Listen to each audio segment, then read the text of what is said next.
Hola, buenas noches.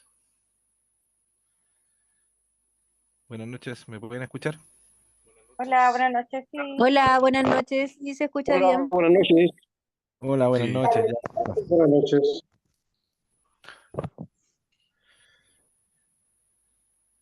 Qué bueno, muchachos. Espero estén todos.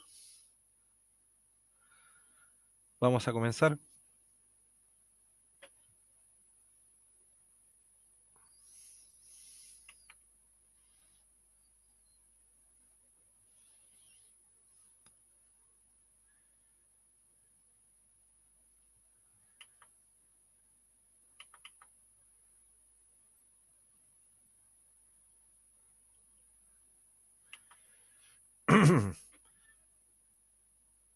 Ya, muchachos, vamos a hacer un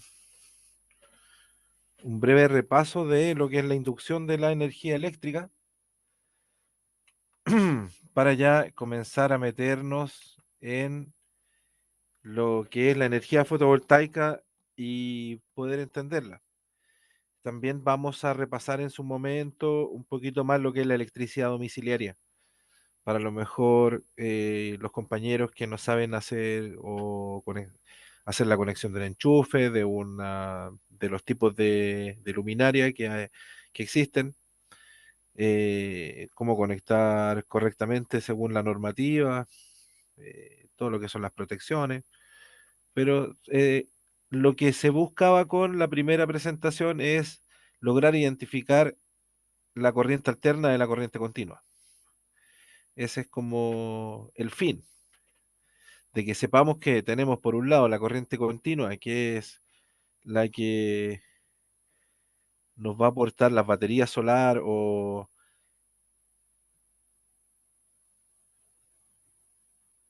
los paneles solares, entre otros, porque una pila genera corriente continua. Cualquier tipo de pila o cualquier tipo de batería va a generar corriente continua. Pueden ver, Sí, Ahí se puso ya, en pantalla negra.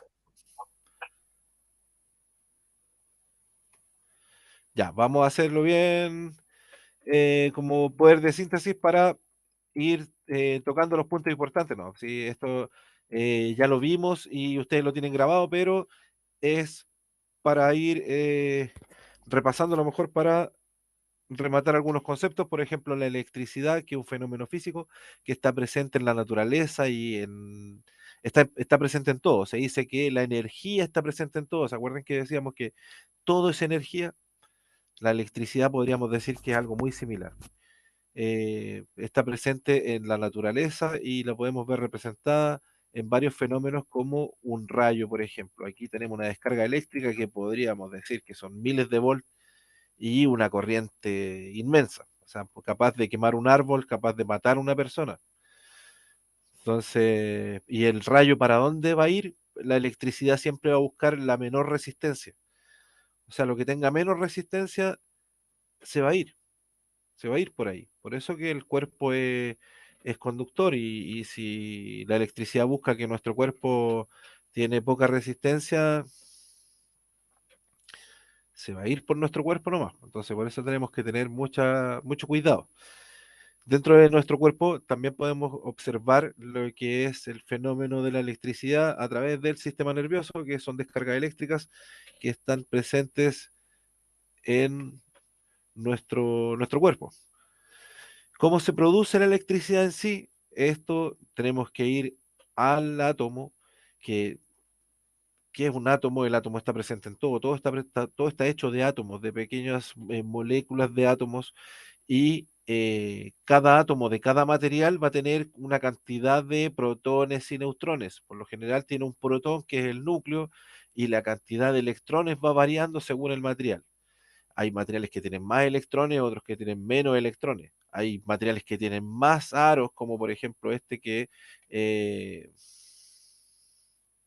que la corteza del átomo. Hay otros que tienen como más anillos, por decirlo, otros menos anillos, otros menos electrones. hay unos que tienen menos electrones aquí orbitando, entonces el material va a variar y va a condicionar el paso de la electricidad. Hay materiales que van a favorecer el paso de la electricidad y otros que lo van a impedir. Dentro de los que favorecen está el cobre, ¿cierto? El que más conocemos, el más común, es el cobre. Y si nosotros le ponemos algo, una fuente energética acá, y un consumo eléctrico acá, que podría ser una ampolleta, una tele, un celular, lo que ustedes quieran, y acá podría ser el enchufe o una pila o un panel solar. Entonces vamos a estar produciendo la energía, vamos a estar ahí, es como cuando usted tiene el agua dispuesta, pero tengo el agua ahí, pero no la voy a ocupar.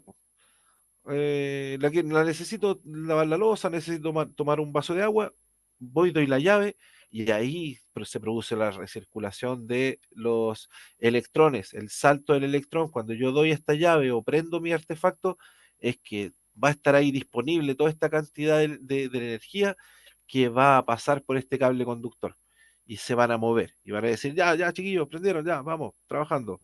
Y salta un electrón hacia acá, este va a producir que vayan moviéndose. Entonces, eso mismo fenómeno va a ocurrir en un panel solar. ¿Cómo va a distribuirse la energía en un panel solar? Por el movimiento que va a provocar la luz solar, que los fotones de la luz solar. De ahí lo vamos a ver más a fondo en la otra presentación que vamos a ver después de esta. Que son los electrones, como decíamos, están presentes en los átomos y cada átomo va a tener una cierta cantidad de electrones y un número atómico, por decirlo así, en una tabla periódica de los elementos. Ustedes saben que en la tabla periódica de los elementos están todos los materiales con los que está hecho la Tierra, por decirlo así. Si la Tierra fuera un gran queque, ahí están todos los ingredientes de este gran queque, en la tabla periódica de los elementos. Y en su proporción, cuáles hay más, cuáles hay menos. Los paneles solares están hechos de un material semiconductor que se llama silicio, que es uno de los más abundantes en la Tierra. Aquí tenemos la representación de el átomo con el protón en el núcleo y los electrones orbitando este núcleo.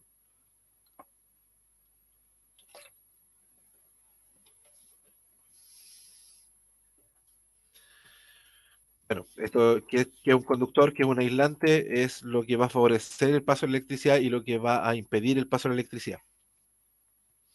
¿Cierto? Un buen conductor va a favorecer y también va a permitir que se distribuya bien el calor. Entonces, por ende, tenemos que evitar en algunas ocasiones juntar muchos cables.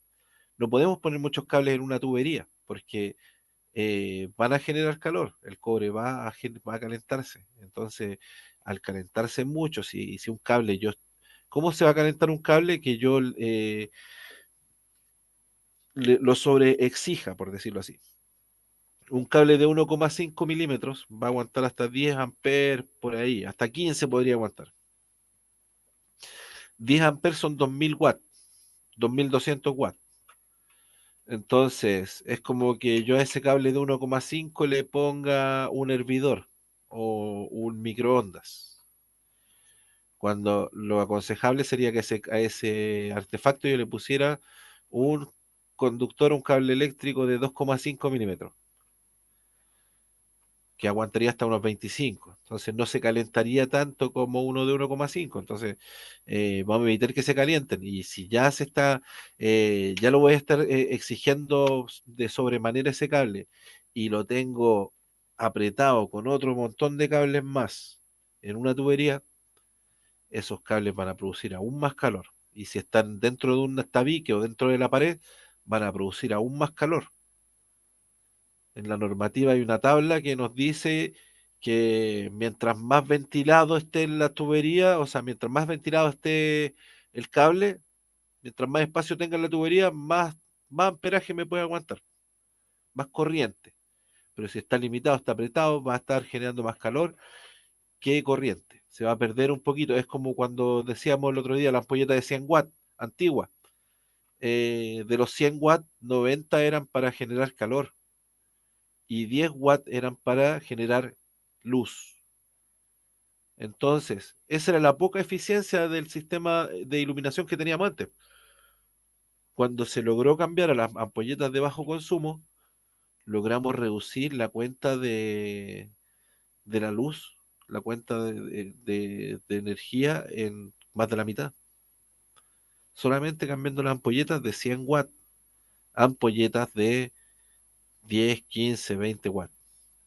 Hay gente que se fue al extremo y pone ampolletas de 5 watts, que igual usted las ve, anda por ahí con una de 10 watts, o sea, no hay mucha diferencia. Hay hasta de 3 watts. O sea, ¿qué quiere decir? 3 watts. Con 10 horas de esa ampolleta tengo 30 watts. O sea, una ampolleta de 30 watts gasta lo mismo que 10 horas de una ampolleta de 3 watts. Y ahí puedo también ver lo que gasta una tele, lo que gasta cada uno de los artefactos. Así como la tabla de consumo que tenemos al final de esta presentación, en la parte eléctrica se hace un cuadro de carga. Cuando usted va a hacer una casa, se hace el cuadro de carga para saber cuáles van a ser los consumos de la casa y cómo va a ir distribuida las protecciones eléctricas de esa casa. Entonces, también hoy en día se exige que eh, hay varias exigencias. Ya no es tan simple como antiguamente, que era un puro automático y era toda la protección de la casa. En el año 84 se exigió que se incorporara un protector diferencial y el índice de mortalidad por electrocutamiento se logró evitar como un 40% de muertes por electrocución en la casa, a nivel domiciliario. Entonces, ahora, ¿qué es lo que se busca? Se pusieron más exigencias hace un par de años. Se incorporó un automático bipolar. El general tiene que ser de corte omnipolar, se llama, que es que vaya con la fase y el neutro. O sea, los dos cables estén protegidos. Antiguamente se ponía un cable de protección solamente en la fase, que ese era el automático que tenía la casa. Y sin embargo, eso, si a mí, que a cualquier persona metía los dedos al enchufe, eso no iba a saltar en ningún momento. O sea, usted iba a quedar rostizado y eso no iba a saltar. No iba a operar, en la palabra técnica. Eh, lo que salva a las personas es el protector diferencial, pues ese artefacto que yo les dije que fue exigido en el año 84 y que evitó que la gente siguiera, o sea, que evitó que mucha gente tuviera accidentes. Entonces, aún hoy en día hay casas que tienen solamente un automático de protección. Y aunque no lo crean, y son cosas que de repente nos asombran, pero que es una realidad. También es una realidad que hay muchas casas en Chile que no tienen califón como fuente para calentar el agua. O sea, no, son realidades que a veces están lejanas, pero son el presente de muchas comunidades en Chile que están aisladas o un poquito alejadas del centro, un poquito en zonas australes, pero se está trabajando para que todos ellos puedan contar algún día con energía. Y aquí está la solución, la energía renovable. Bueno, siguiendo con lo que habíamos dicho, que los conductores los electrones por un cable conductor va a circular libremente. Por un semiconductor le va a costar un poquito. Y por un aislante simplemente no va a pasar. El semiconductor mencionábamos que el silicio es un material semiconductor y el silicio es dopado con otros materiales y hacen mezclas. Y estas mezclas hacen obleas que son las celditas solares. Entonces hacen una celda que es positivo y otra celda que es negativo, es como que una celda la hacen de silicio con fósforo y otra silicio con galio, cadmio, otro material, otro mineral. Entonces, eh, al mezclarlos, crean placas, una positiva y otra negativa, que es cuando llega la luz solar, produce el fenómeno de la energía eléctrica que podríamos decir que de semiconductor este material pasa a ser conductor. Al juntar dos semiconductores pasamos a tener un gran conductor, un superconductor. Y por último tenemos el material aislante que decíamos que es el material que nos va a impedir el paso de la corriente, como el papel, el cartón, la madera, el plástico, la cerámica y el cristal.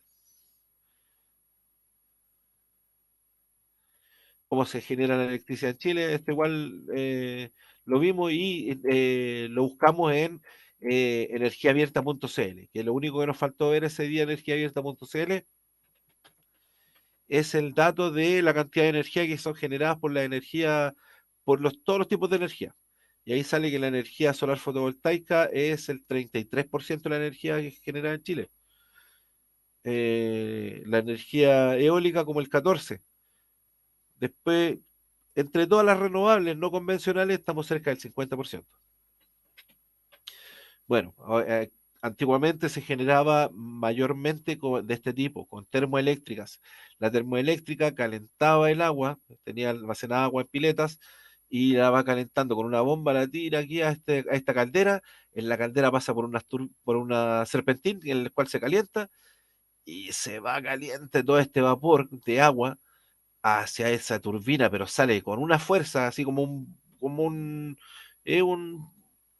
es un motor a vapor, por decirlo así. Sale con toda la fuerza y hace mover esta turbina gigante. Y esta turbina hace mover un motor. Y ese motor, al moverlos, al romper su inercia, vamos a lograr que de motor pase un generador. Está generando energía en vez de estar consumiendo energía. Entonces ahí sale la energía y la podemos distribuir de muchas maneras, o almacenar en algunos casos, si esto usted lo hiciera a nivel domiciliario, podríamos almacenar en una batería, claro que corriente continua, y utilizar lo que sería corriente alterna. eh, es también el principio de una hidráulica de pasada, en un pequeño río, en un canal, usted podría hacer el movimiento de una turbina, que esa turbina, o el movimiento de un motor, que ese motor es el que genera la electricidad. Las diferentes plantas o las centrales que se fueron creando en Chile, las primeras, un poquito de la historia que hablábamos de la energía eléctrica, como hito histórico que hasta el año 87, o sea, el año 1897, todavía estábamos usando corriente continua. O sea, es como que todavía estuviéramos usando puras pilas. Hasta ese año solamente todo eran batería o dínamo o eh, sistemas de bajo voltaje. Hasta ahí teníamos un voltaje muy pequeño y, y limitado, bien limitado. Esto es como un hito de lo que eran esos años, con los primeros carros de sangre o los primeros medios de transporte.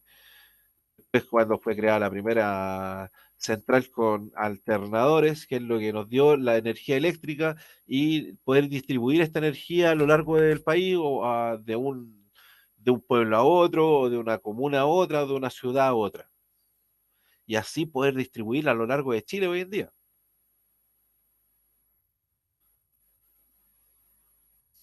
Después, en el año 44, 1944, se dividió Chile en estas 7 zonas energéticas. De esas 7 pasaron a ser 4 después, que son las 4 que nosotros revisamos. Ahí están. De los 7 que eran en un principio, pasaron a ser 4. Del sistema interconectado central del Norte Grande, el sistema interconectado central y el sistema energético o eléctrico Aysén y el sistema eléctrico de Magallanes.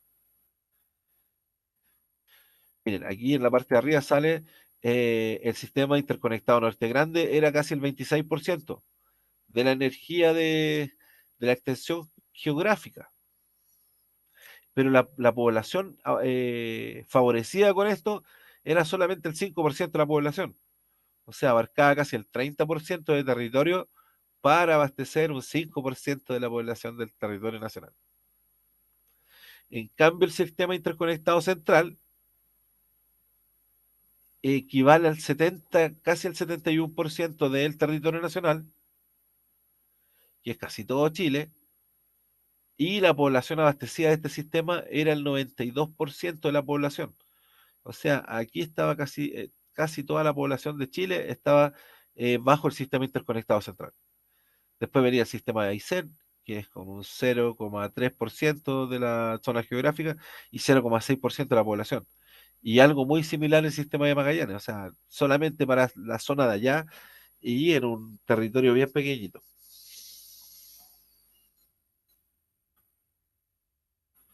Cómo es transportada la velocidad, o sea, la electricidad a través de los cables a la velocidad de la luz, o sea, casi instantánea.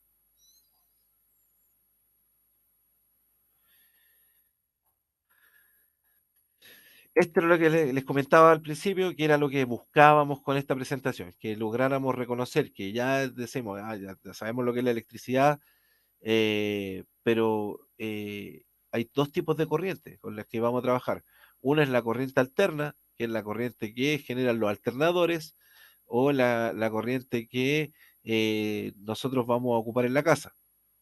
Y eso es muy diferente a que es corriente continua, que la corriente continua es la que genera los paneles solares, la que va a generar las baterías solares, la que va a generar un dínamo, es la que genera, si medimos una pila, es corriente continua.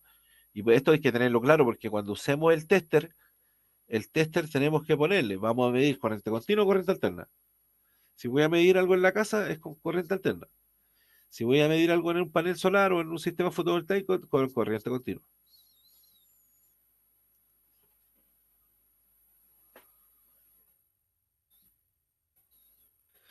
Aquí están los padres de cada uno de los tipos de corriente, quienes trabajaron en investigar cada uno de los aspectos técnicos de cada una de estas corrientes.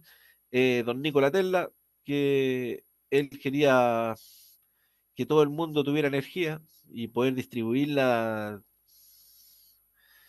casi de manera inalámbrica. Y este otro caballero, Thomas Edison, que es inventor también, tiene muchas patentes de inventos y que es el padre de lo que es la corriente continua. ¿Qué es la corriente continua? Básicamente su nombre lo dice, que es continuo o directo, no tiene ni una oscilación, siempre vamos a estar en el mismo voltaje fuerte y derecho para allá. 12 volt, 12 volt, siempre. A lo más se va degradando un poquito por la distancia como que va perdiendo un poquito de fuerza, por decirlo así. Se va cansando. Pero ya tiene que ser mucho para que pase eso. Pero en sí es directo, va siempre recto. Y por el otro lado tenemos la corriente alterna, que esto ya cumple un ciclo en nuestro eh, onda sinusoidal, es el nombre técnico que tiene esta onda, que es una onda pura. La onda pura se demora aproximadamente, hace este ciclo 50 veces en un segundo. Y eso es cuando dice la frecuencia son 50 Hz, que ese es el periodo de frecuencia de esta onda sinusoidal. Y les comentaba de lo que es la onda sinusoidal pura, porque si nosotros o si ustedes van a hacer una instalación en el futuro en la cual vayan a quieren energizar todo en la casa, tiene que contar con un inversor que sea onda pura. Porque hay inversores, ustedes muchas veces por precio la gente se va por los inversores más baratos, que la mayoría son de onda modificada, y los inversores de onda modificada o onda cuadrática tienen una onda más como tosca, por decirlo así. Y bueno, la principal es que ese tipo de inversores, yo no le puedo poner ni una carga inductiva, yo no le puedo poner nada que tenga un motor, porque si no lo va a quemar. Si le pone una lavadora, lo va a quemar. Si le pone un refri, lo va a quemar. Si le pone un taladro, lo va a quemar. Le va a servir para un sistema, para ponerle ampolleta, cargar el celu, cargar la tele, o sea, ver tele, cargar un notebook, consumos básicos. Pero si le va a poner algo que tenga motor, hasta ahí no va a llegar ese inversor de onda modificada o onda cuadrática, que esos son los más baratos que van a encontrar. Después los vamos a aprender a diferenciar. Hay marcas que trabajan solamente con inversores de onda pura. Yo después les voy a recomendar algunas que son las mejores, porque no es que yo trabaje en algunas, solamente es porque hay algunas que llevan años trabajando y son pioneros y, no sé, llevan muchos años trabajando energizando barcos, energizando casas rodantes, energizando ambulancias, eh, energizando hasta pueblos enteros. Las magnitudes fundamentales de la electricidad son la resistencia, la intensidad y la tensión. Esas, nosotros en sistemas fotovoltaicos prácticamente no ocupamos la resistencia. La resistencia la vamos a ocupar cuando, por ejemplo, queremos saber la cantidad de la resistencia que tiene la barra de puesta a tierra que ponemos en la casa. Sí, que eso en la normativa nos exige que tenga una resistencia mínimo de 80 ohms. Si tiene una resistencia mayor a 80 ohms, no la podemos poner o está insuficiente. Entonces, cuando ponemos la barra de puesta a tierra, ahí vemos recién cuántos ohms tiene y a veces, no sé, nos ha tocado unas que tienen 0,5 ohms. Prácticamente no tiene ni una resistencia. Está pidiendo que la corriente pase, o es como lo ideal, o sea, que no tenga casi nada de resistencia. Y eso, también bueno, si vamos a hacer cálculos más eléctricos a nivel domiciliario, se ocupa más este dato que en la resistencia, pero es fundamental en la electricidad porque es parte de la ley de Ohm. Si vamos a saber lo que es la electricidad, tenemos que saber lo que es la ley de Ohm. Entonces, es básico saber qué es una resistencia. Y una resistencia puede ser una ampolleta, puede ser una tele también. Va a poner cierta resistencia.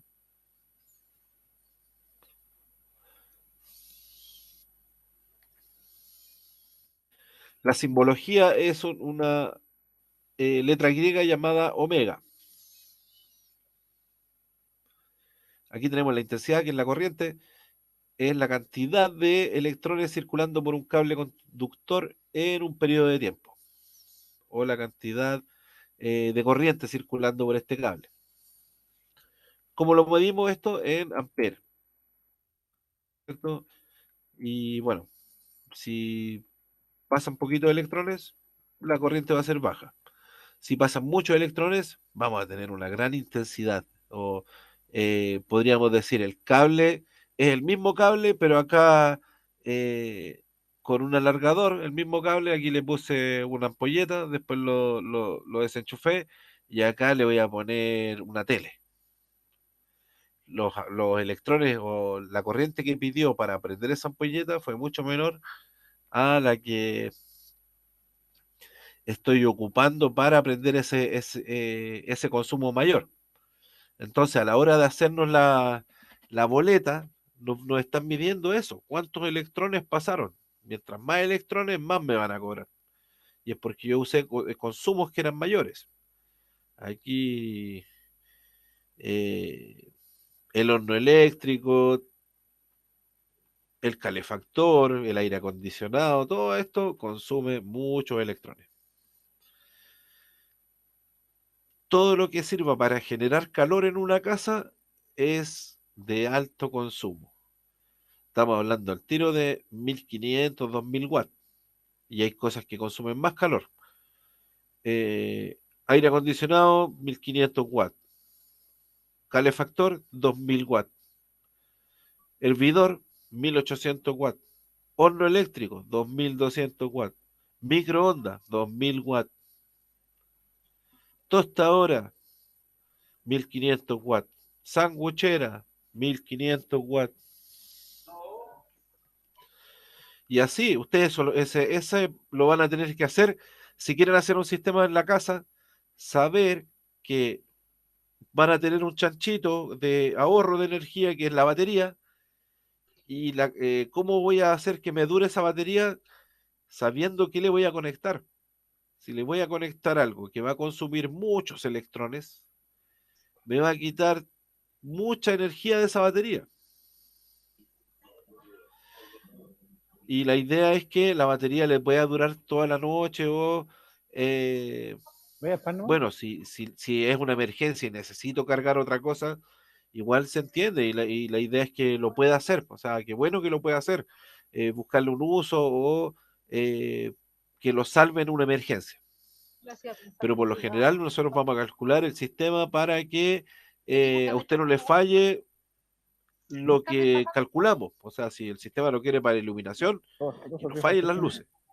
Si el sistema lo quiere para una oficina, que la oficina esté siempre energizada.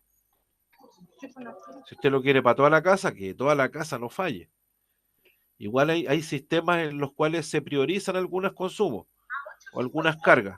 Que por ejemplo, en un inversor, vamos a ver después algunos tipos de inversores en los cuales puedo tener una salida hacia algunas cosas que quiero que estén energizadas sí o sí, y otra con algunas cosas que, mira, si se puede, bien, ojalá siempre estén energizadas, pero si hay necesito ahorrar energía y priorizar una de las dos cargas porque la batería se está descargando, dale con la carga, con lo prioritario nomás, y desconéctame lo otro para priorizar el consumo de el refri, para priorizar esta máquina, para priorizar la iluminación, o priorizar el consumo que usted quiera.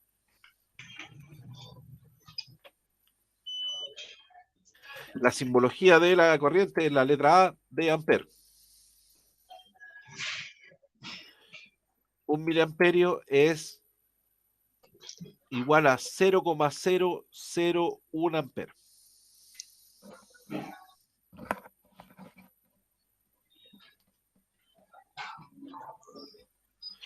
Y la tensión podemos decir que es la fuerza con la que viaja esta electricidad. Podríamos decir que es la presión. Igual no es un concepto que esté bien técnicamente, porque la presión es del agua y se ocupa en otros ámbitos. Pero si usted lo quiere ver como que la electricidad fuera, la corriente fuera el agua y la tensión es la presión, es un concepto que podemos decir que son similares. También voy a tener un interruptor que puede ser la llave, un interruptor que puede ser la llave. Profe, disculpe que lo moleste, es que hay un micrófono abierto y no lo deja escuchar bien a usted. Ya, vamos a ver.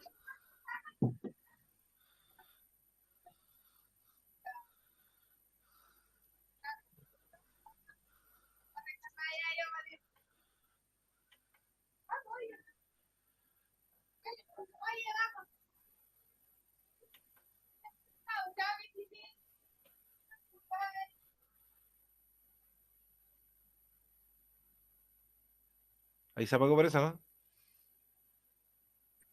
Sí, profe, ahí sí.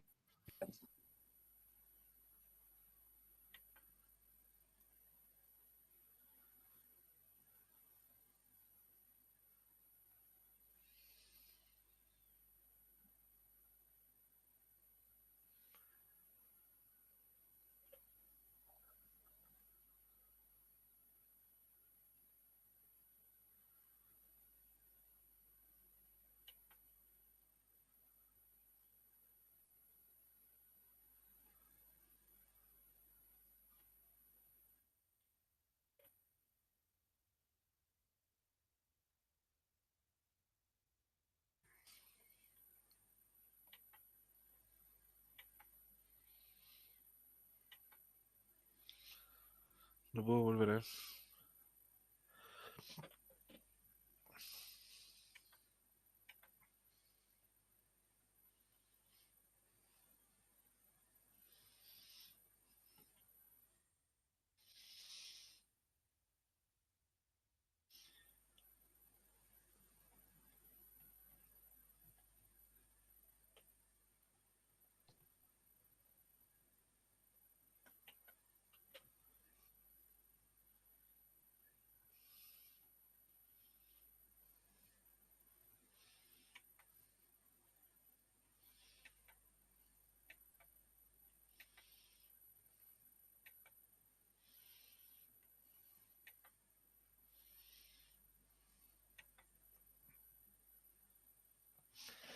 ¿Ya ahí pueden ver? Sí, profe, podemos ver. Está muy bien. Ya. Lo que es la tensión es la fuerza con la que viaja la electricidad, ¿cierto? Profe, ¿le puedo hacer una consulta? Disculpe. Dígame. Que sabe que tengo un problema con la aplicación. Esta es la segunda clase, ¿no es cierto? La del jueves 3. ¿Sí? Ah, ya, perfecto. Muchas gracias, profe. Ya, ni un problema.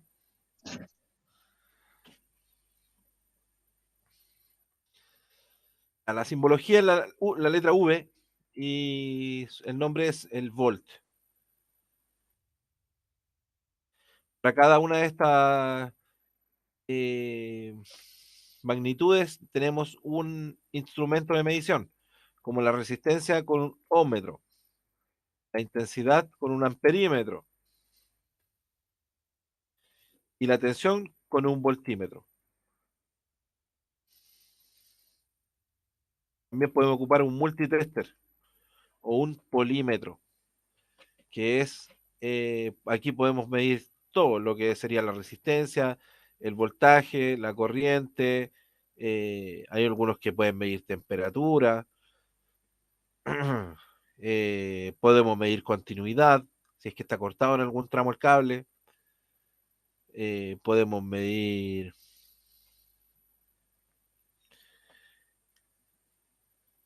eh, aislación del cable, si es que está pelado en algún lado también. Se pueden ver varias cosas con el multitester.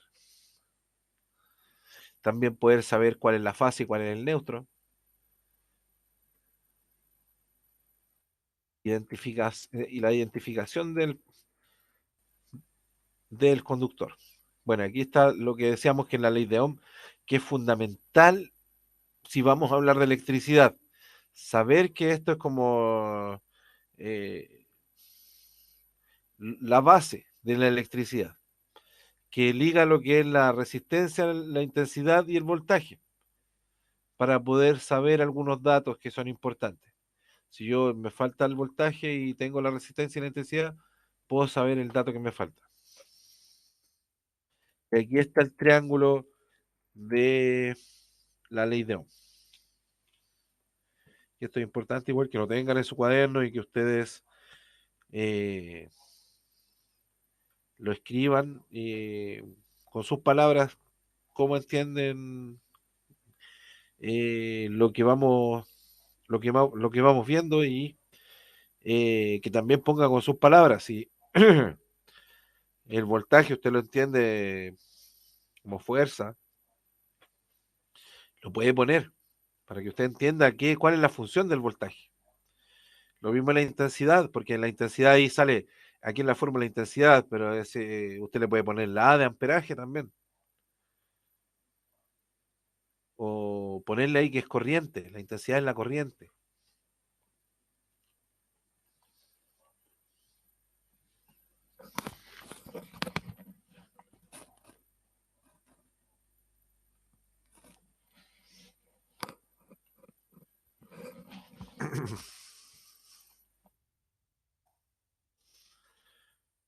Bueno, la expresión matemática es la intensidad es igual al voltaje dividido en la resistencia.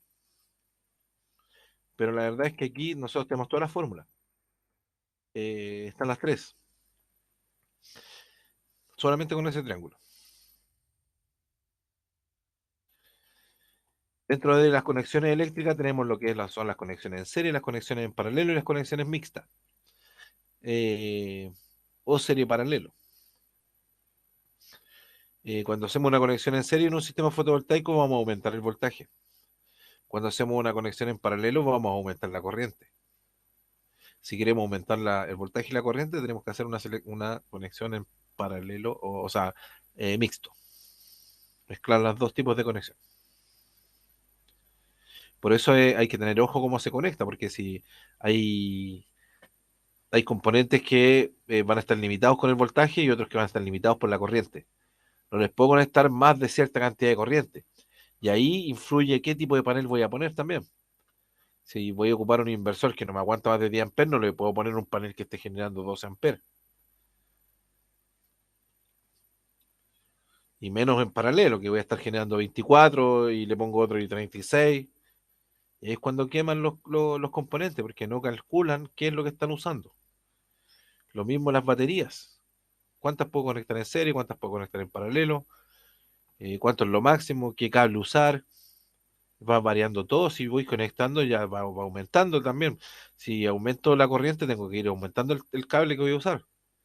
En cambio, cuando conectamos en serie, los cables aguantan, por ejemplo, un cable de 4 milímetros aguanta hasta 40 amperes, pero aguanta hasta 1000 volts. Hay otros que 1500 volts. Y cada panel va a generar unos 40, 50 volts. Entonces me está diciendo que podría conectar, no sé, con 10 paneles hago 400, 20, 30 paneles en serie. Y todavía aguanta el cable. Y ahí tengo una fila, 30 paneles en serie, 1200 volts y 10 amperes.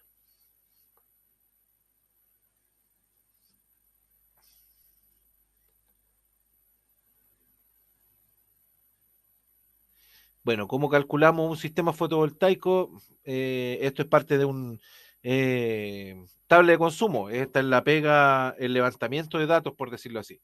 Lo que ustedes tienen que hacer en su casa o en la casa donde se va a hacer el sistema. ¿Cómo voy a hacer el sistema? ¿En base a qué?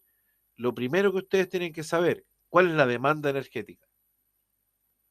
¿Para qué quiero yo el sistema? ¿Qué es lo que quiero energizar?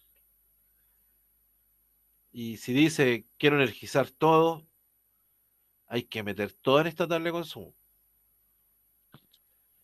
Todo. Si usted dice, no, yo quiero energizar toda la casa, ya, está bien. Tiene que ver todas las ampolletas que hay en la casa, tiene que ver todos las teles, cada consumo de energía que usted tenga, tener un registro. Y ahí también ya se vuelve más engorroso cuando, por ejemplo, hay cosas que las ocupa una vez a la semana nomás. Porque hay casas en las que, no sé, pues, se lava una vez a la semana, entonces contemplan el día de lavado. Hay otras casas que lavan día por medio. Hay otras casas que lavan todos los días.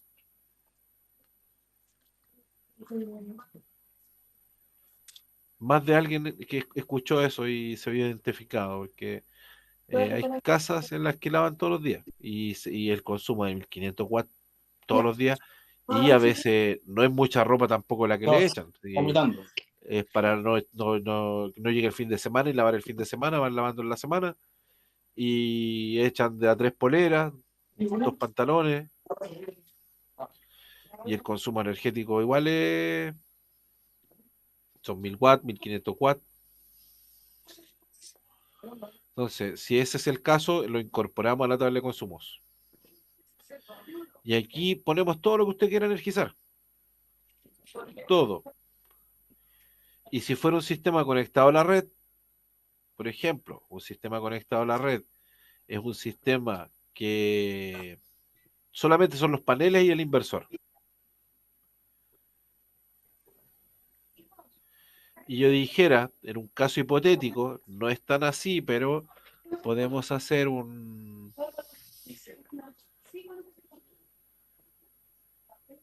A ver.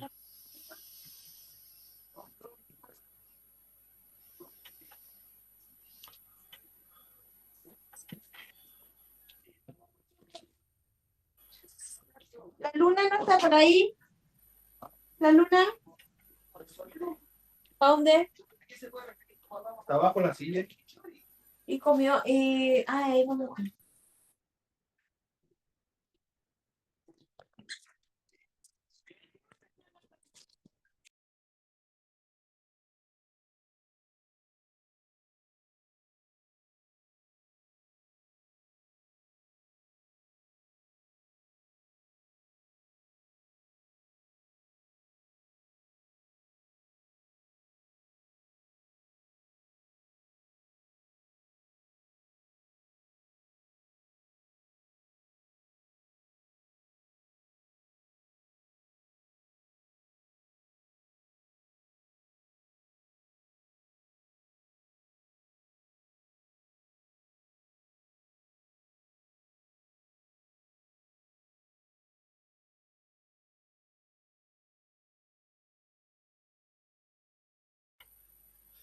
Perdón, muchachos, tenía el micrófono en silencio. ¿Se puede ver la pizarra?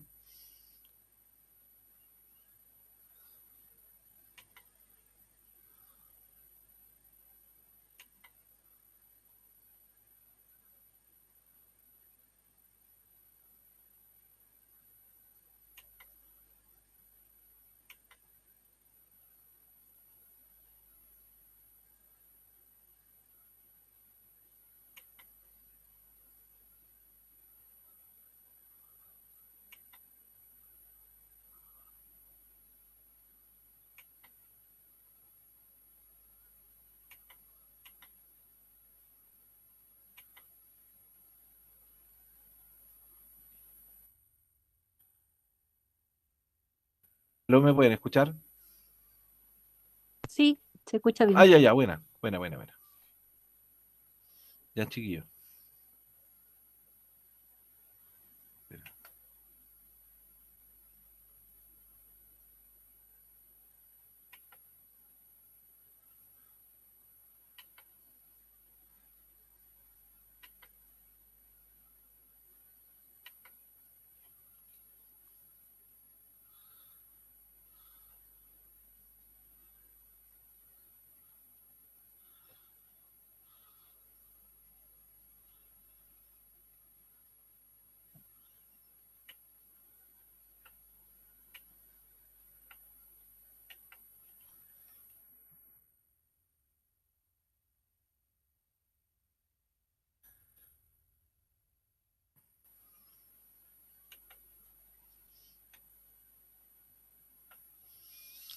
Ya en nuestra tabla de consumo, ¿cierto? Vamos a tener un artefacto. Ustedes ponen el número de artefactos, porque pueden decir, el sistema de iluminación son, bueno, las ampolletas, que son 4, y después viene la potencia,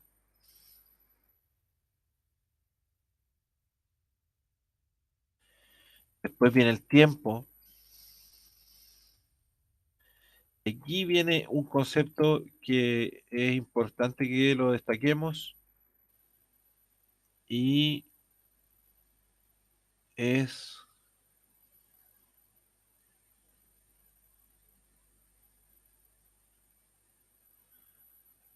la energía.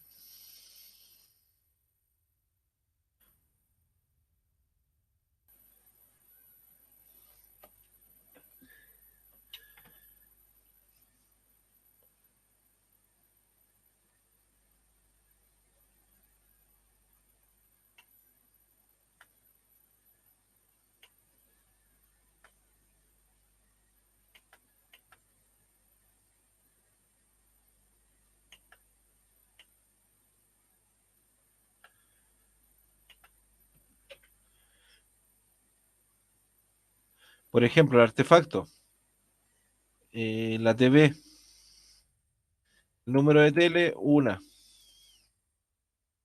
potencia, 100 watts, el tiempo, 5 horas. Y aquí viene lo que tenemos que siempre recordar, el concepto de potencia y energía, la diferencia. Cuando nosotros hablamos de potencia, estamos hablando de un dato que es la cantidad de energía que consume o es la cantidad de energía que podría generar. Pero cuando mezclamos o multiplicamos la potencia por una unidad de tiempo, el resultado es la energía. O sea, podríamos decir que la energía es la potencia en el tiempo. Porque cuando nosotros decimos 100 watts por 5 horas, el resultado son 500 watt hora.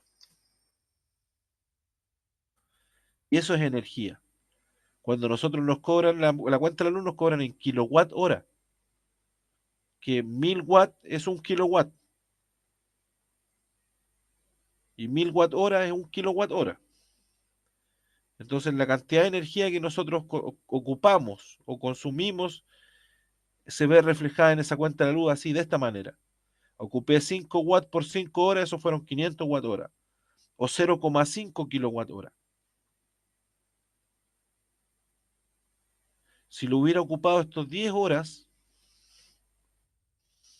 aquí hubiera tenido 1000 watt hora, y ahí ya hubiera sido 1 kilowatt hora. Esa tele por 10 horas esa tele de 100 watts por 10 horas consume 1 kilowatt hora o 1000 watt hora.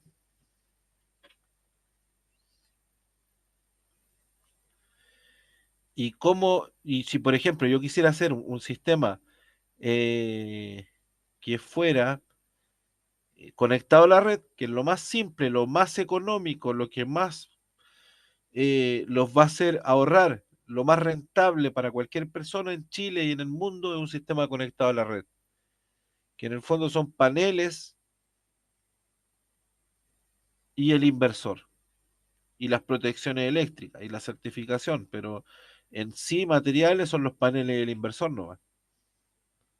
Imagínense que esta fuera su casa y usted necesita energizar solamente esta tele. Un sistema on-grid se dimensiona de manera diferente, se dimensiona a lo largo del año, pero la explicación que vamos a dar es para que usted entienda el concepto de qué pasa con un panel solar. Por ejemplo,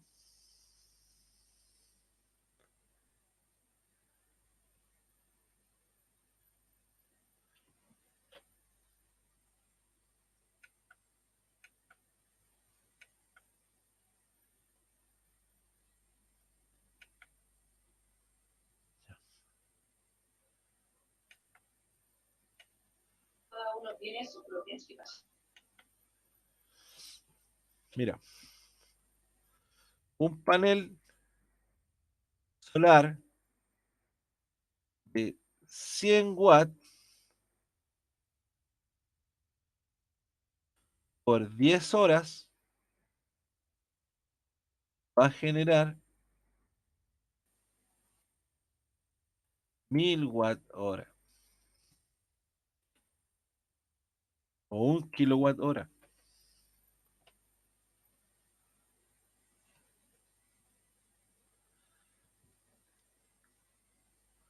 Y es lo mismo que nosotros le estamos pidiendo a la compañía eléctrica para generar esos 1000 watt hora, que nos van a cobrar 1 kilowatt hora, nos van a cobrar 150 pesos por ese kilowatt hora, las 10 horas. Pero acá lo estamos generando con un panel de 100 watts por 10 horas.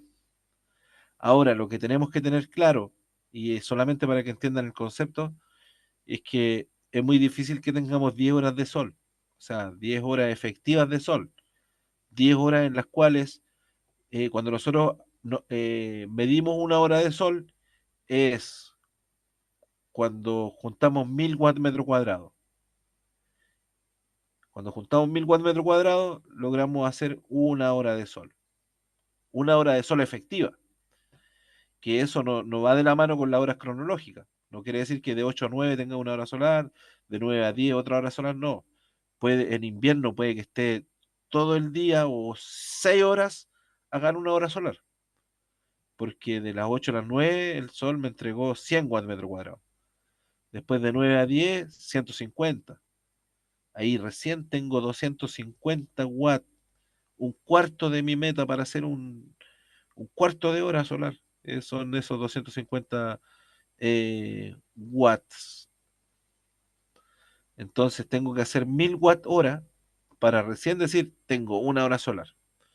Entonces, por eso que esto es para que ustedes sepan lo que pasa nomás, pero hacer 10 horas solar lo podría hacer en Arica. En Arica el cielo es tan limpio y la radiación es tan alta que puede que tengamos 10 horas solares, o 9, vamos a andar cercano a las 9, pasadito a las 9. Acá lo máximo que podemos aspirar son a 8 horas solares en verano. 8 horas solares es como, wow, lo máximo, aquí en la zona central. Y en invierno vamos a andar cerca de las 2, 3, 4 horas solares. O sea, Si yo lo dimensionara y dijera, ya, dale con ese sistema nomás, dale un panel de 100 watts, en invierno me va a dar 2 horas solares. Este mismo panel que yo tenía aquí, realmente en invierno, en el peor día del año, me dio 2 horas solares. Entonces, solamente logré acumular 204 horas.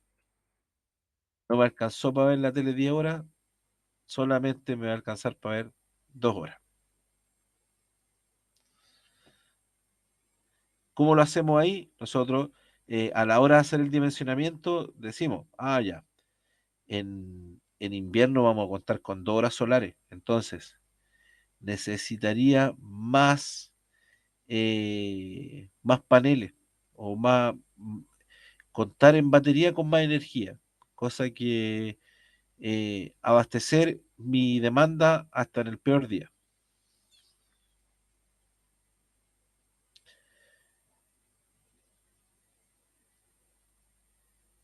¿Se entiende o no se entiende, chiquillo?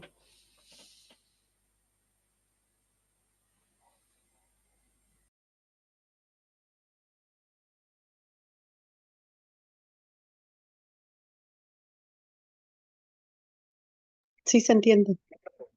Sí, se entiende.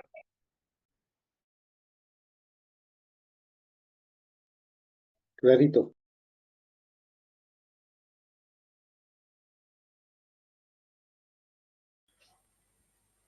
Ya, qué bueno, chiquillo. Mira, este era como el repaso de,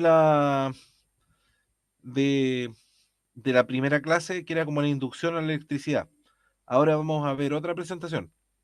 No sé si quieren hacer eh, un pequeño break para ir al baño o le damos de una nomás. O va a hacer un café o alguna cosa.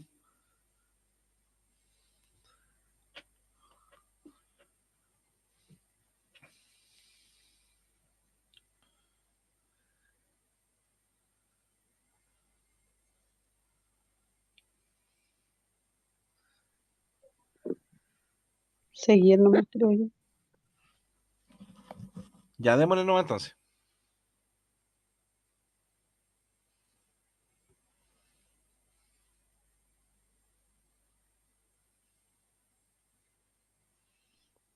Sí, avancemos mejor, creo.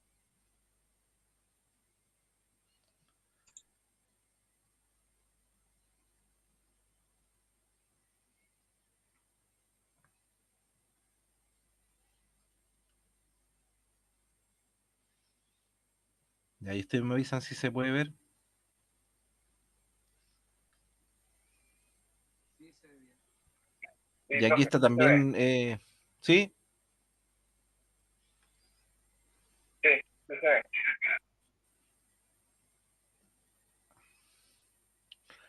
Ya. Bueno, para entenderlo, primero la energía fotovoltaica debemos saber cuál es la materia prima de la energía fotovoltaica, pues, que es la radiación solar, que es lo que va a permitir que genere energía eléctrica. Pero, ¿qué es lo que hace que genere? Son los colores del espectro electromagnético, que hay colores que tienen mayor cantidad de energía y hay otros colores que tienen un poquito menos de energía. Hay otros que tienen una longitud de onda más larga, otras más pequeñas, unas más grandes, otras más chicas. Entonces, dentro de todo este espectro electromagnético, que son los colores del arco iris, están desde los ultravioletas en el lado izquierdo hasta los infrarrojos que están en el lado derecho. ¿Y dónde nosotros podemos ver representados los colores del espectro electromagnético? En un atardecer. En un bello atardecer que el sol se está escondiendo y ya no podemos ver el sol, pero podemos ver todos los colores de este espectro electromagnético que hacen que se vea el cielo tan lindo con sus rojos, sus lilas, sus colores naranjos, o parece que fuera fuego de repente que aparece el cielo, y en el fondo eso son los colores de la luz que tienen más fuerza, que se resisten a irse, todavía están llegando, pese a que el sol ya no lo vemos, esos colores todavía ahí están. Entonces, esos son los colores que más energía tienen y son los colores que van a, van a hacer que nuestro panel genere más energía. Bueno, como dato, se dice que el color azul es el color que tiene más energía de todo el espectro electromagnético. Se los voy a dejar por ahí como dato.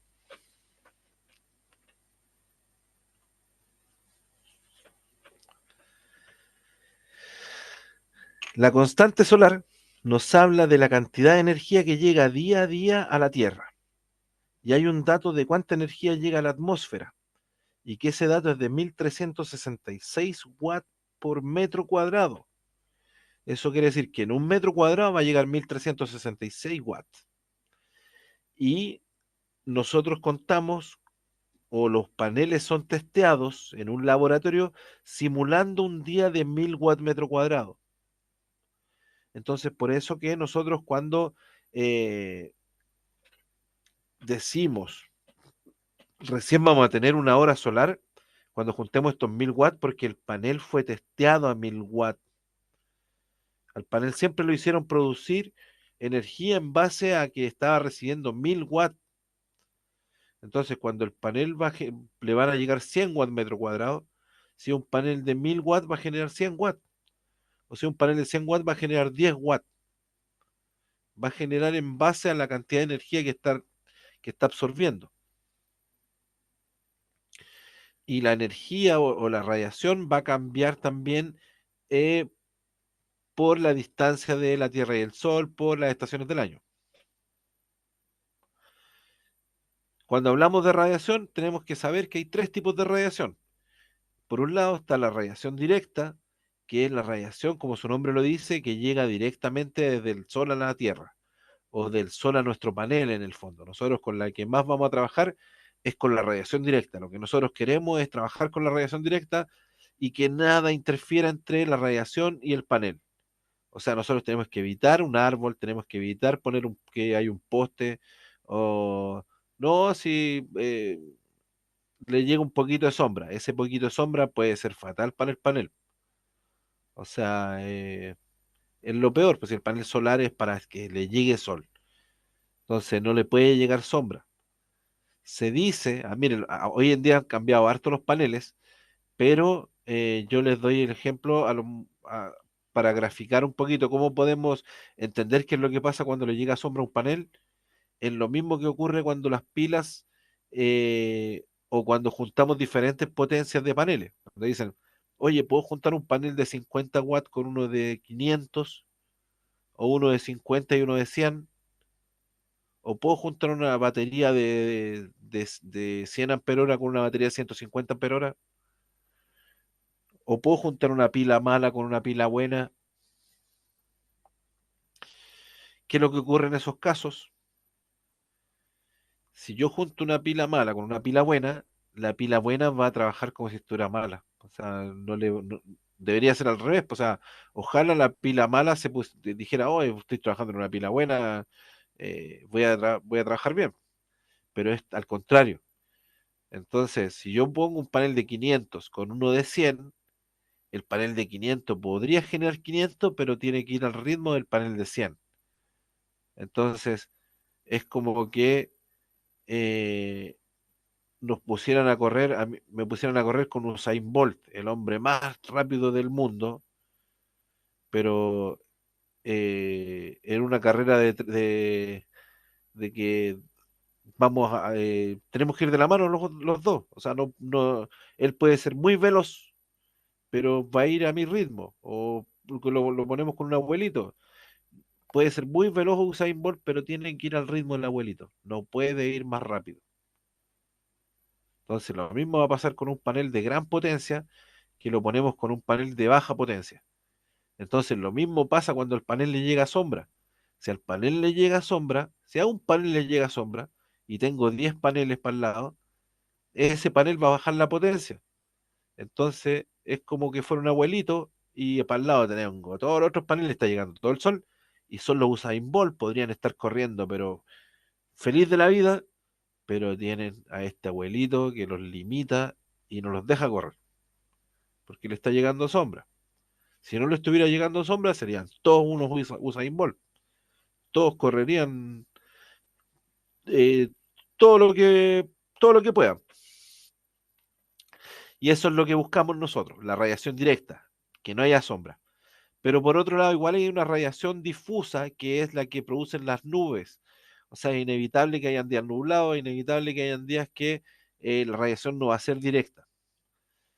Y por otro lado tenemos la radiación reflejada, que la radiación reflejada es el rebote de la radiación en la superficie terrestre o en algún edificio, en los árboles o en cualquier tipo de superficie. Va a rebotar esa radiación y va a llegar igual, puede llegar igual al panel. Si es que, por ejemplo, está en un techo de zinc, algo va a rebotar ahí. Hay paneles que son bifaciales, que generan energía tanto por la parte de arriba como por la parte de abajo. Entonces, eso se beneficia más de la radiación reflejada y pueden aumentar un poquito lo que es la generación del sistema.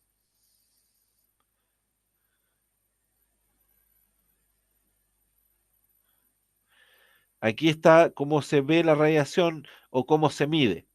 Mira, si vemos en la parte de arriba, dice enero, en la radiación directa 6,53 kilowatt hora metro cuadrado día. ¿Qué quiere decir eso? Que llegaron 6,53 kilowatt hora, o sea, 6.530 watt hora, o sea, 6,5 horas solares. Aquí en enero tengo 6,5 horas solares, en febrero 5,8 horas solares, en marzo tengo 4,6 horas solares, en abril 3 horas solares, en mayo 1,8 horas solares, en junio 1,5 horas solares, en julio 1,6 horas solares, en agosto 2,9 horas solares, en septiembre 3,2 horas solares, en octubre 4,2 horas solares, en noviembre 5,7 horas solares y llegamos a diciembre 6,5, que es como similar a los de enero. Después con la radiación difusa algo aumenta también. Y después la radiación global es la sumatoria de todas las radiaciones.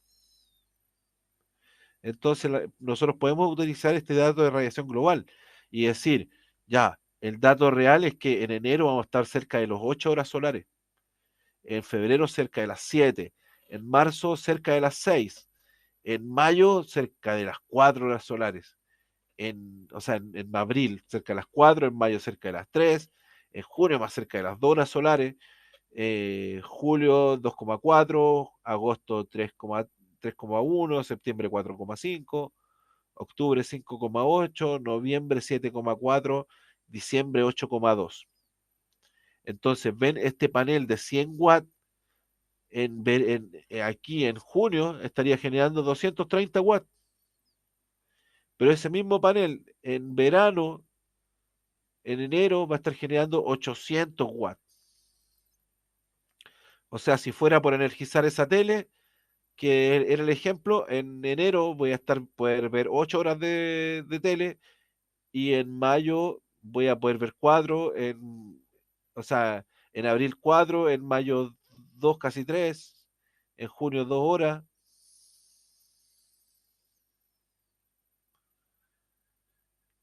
Por eso que nosotros tenemos que saber identificar estos datos y saber también con cuánta energía vamos a contar. Porque no es la idea que usted haga una instalación y después se quede sin energía. Por eso que estamos viendo estos datos para que usted sepa la realidad y sepa que en invierno el dato es crudo. Nos va a hacer que el sistema no se ponga a prueba.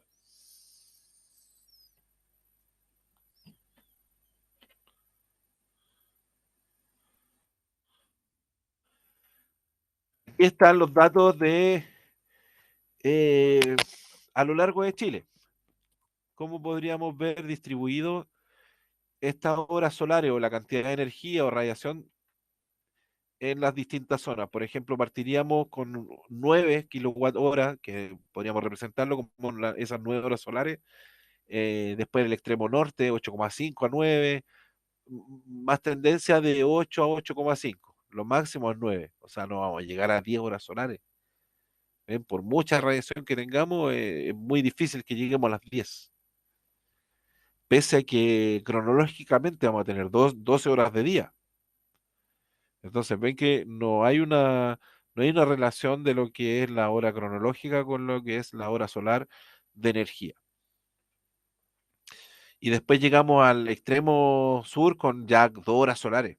O sea, nosotros estamos aquí en el rango de las 6, 7, puede que en verano estamos cerca de las 8 y en invierno estamos cerca de las 2, 3.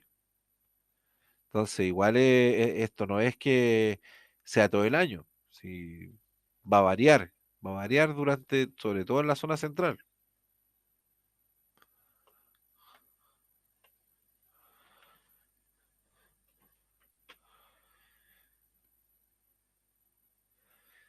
Ya.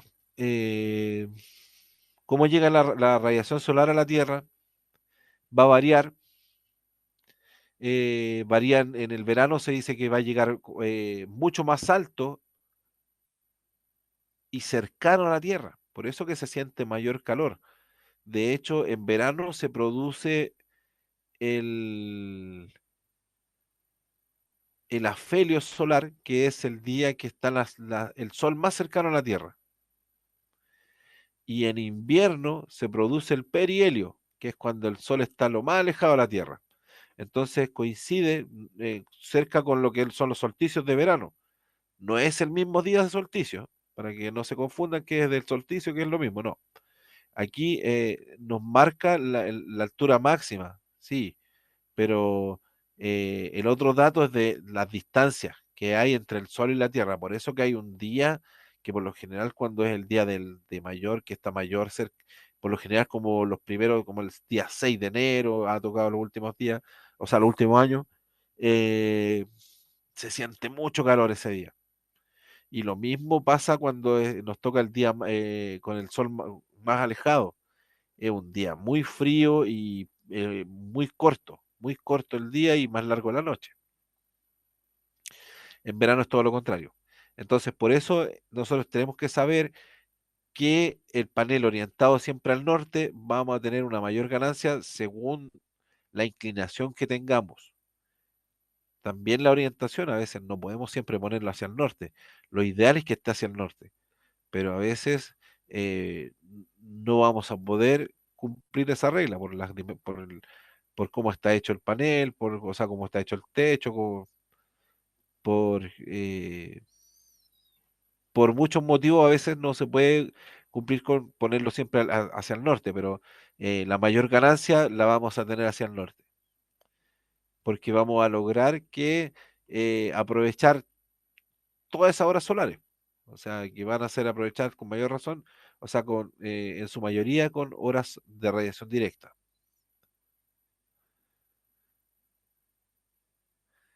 Bueno, lo que estábamos diciendo, que va a variar la posición del Sol a lo largo del año. En algunos puntos va a estar más cercano, en otros puntos va a estar más lejos, en otros puntos va a estar más alto, más bajo.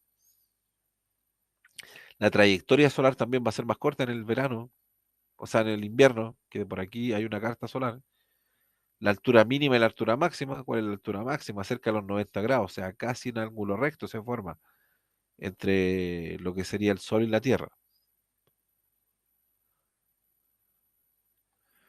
Cuando nosotros hablamos de latitud y longitud, es como decir, yo vivo en Vicuña Maquena con Santa Rosa. Chile queda en latitud 19 con longitud 70. Partimos en latitud 19 de lo que vendría siendo menos 19, porque para arriba están los positivos, para abajo están los negativos, pero nadie dice latitud menos 19, o sea, usted ya que sepamos que Chile empieza en latitud 19, está bien, y que terminamos cerca de 70, o sea, 55, 60, 55, por ahí andamos en latitud. ¿Por qué importante? Bueno, acá están, ¿ven? 50 y algo. Es importante porque hay una regla que nos dice que la inclinación del panel va a depender de la latitud del lugar. Si yo estoy en la zona, en el extremo norte, con una latitud de 19 grados, 20 grados, el panel que yo lo ponga a 20 grados está ideal. Lo podría poner hasta 15 grados más de la latitud, de 10 a 15 grados más como máximo. O sea, ese panel está a 20 grados, está bien, va a ser una inclinación ideal. Como también podría ser 35 grados como una inclinación máxima. Pero mientras más paradito esté el panel, voy a aprovechar más la radiación de invierno que de verano. Y si está más acostado, voy a aprovechar más la radiación de verano que de invierno. Entonces, por eso que esta regla trata de buscar una inclinación media, en la cual yo tengo una ganancia tanto en verano como en invierno.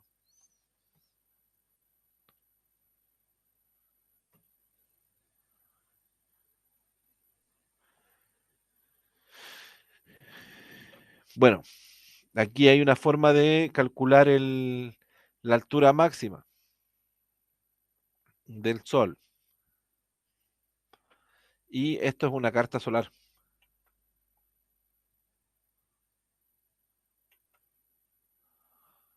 Y la carta solar, a ver si... Mira, la carta solar se ven puras rayas, pero la raya de afuera, como la acerqué, no puedo poner el puntero. Pero a ver, voy a ver si... Mira, la raya de afuera, que es esta de acá,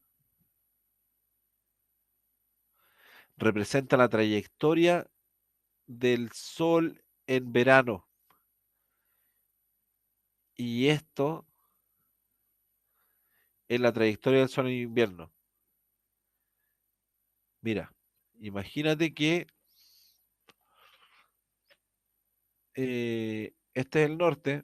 Bueno, aquí esto está al revés, porque esto lo voy a hacer yo.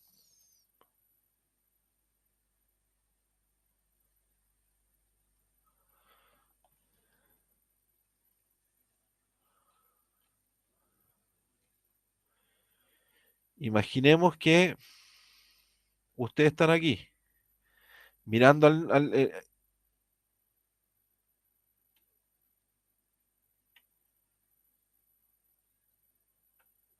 mirando al norte. Ustedes están aquí al centro, mirando al norte, o son el panel solar. Se dice que acá al lado tengo 90, acá al lado tengo 90. 90, 90. Acá parto en 0 grados, azimut 0 grados es norte geográfico, y acá vendría siendo 180. 180 grados el sur. La cosa es que esto nos grafica, a ver si me puedo acercar, me dice que el sol en invierno sale en azimut 60 grados y en verano sale en 120. Mira,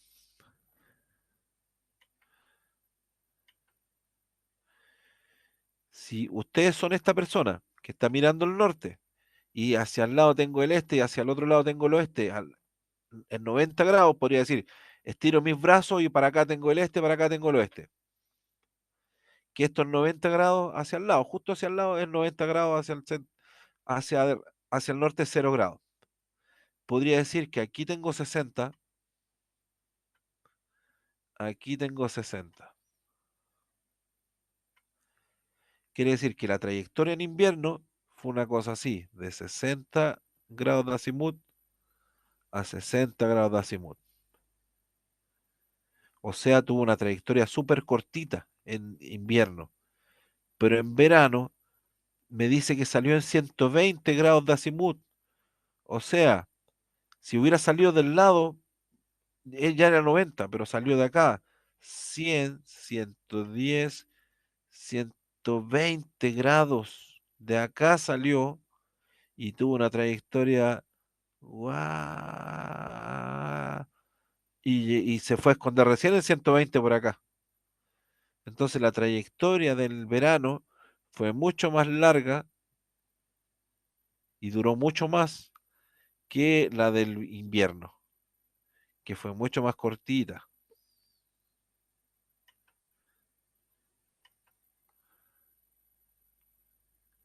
Y acá en la orilla podemos ver lo que es la altura solar, que también podemos ver que la altura solar de invierno no alcanzó los 30 grados.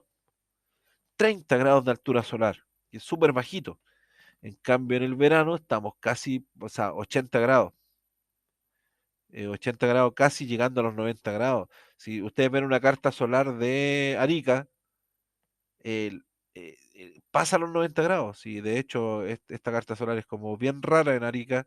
Y también si buscamos una carta solar de Puerto Mono, del sur, también es, según la zona va a variar. Va a variar mucho la carta solar según la zona donde se haga.